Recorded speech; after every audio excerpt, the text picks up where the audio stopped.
السلام عليكم الحباب ديالنا. اليوم جيناكم فيديو جديد نشارككم معكم بسبوسه، 3 البيضات، كاس سنيده، واحد الفانية. كتجي زوينه اقتصاديه مع التحريك. ما ديري كاع مجهود ديال التحريك، غير شويه، واحد القبيصه ديال الملح. بعد ما حركناها نزيدو عليها كاس الحليب، كاس الزيت، نخلطو 2 خمارات، عصادر، 2 كيسان سنيده خويناهم، ما كانش التصوير، هما الكيسان ديال العنبه، مع 2 خمارات. بعد ما كنحركو غير بالضربه ديال اليد، كتحتاج شويه تحركيها في هذاك ديال الضرب ديال الطول الليمونيكس.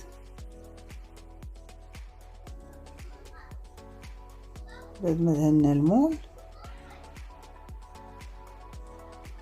هو كتجي على هذا الشكل. كنقسموا الخليط،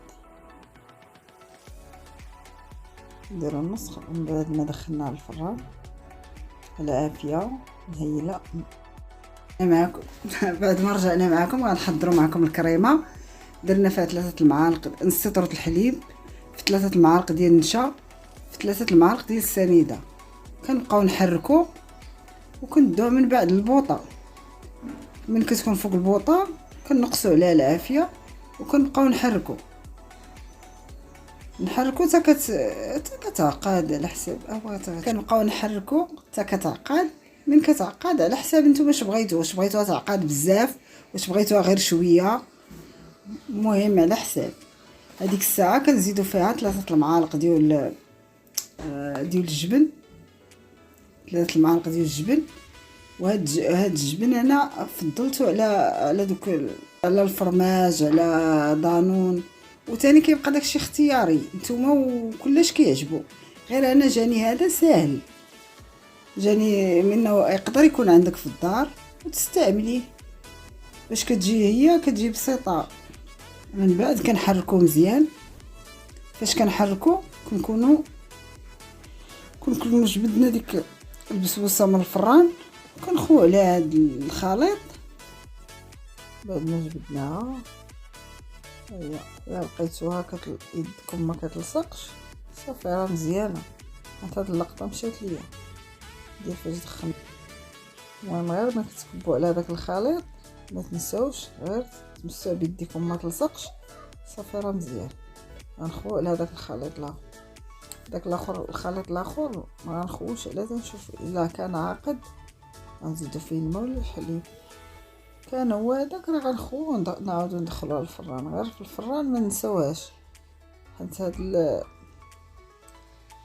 ما كنشعلو لها غير الفوق دغيا كتحمر.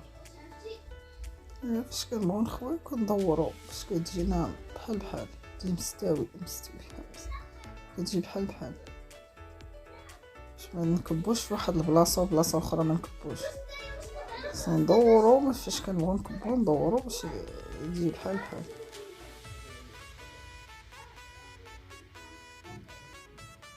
المهم غنخوها وندخلها للفران معاكم. هي بعد ما جبدناها من الفران ما خداتش الوقت بزاف. عندي انا واحد جيتوكس ولا غندير لها،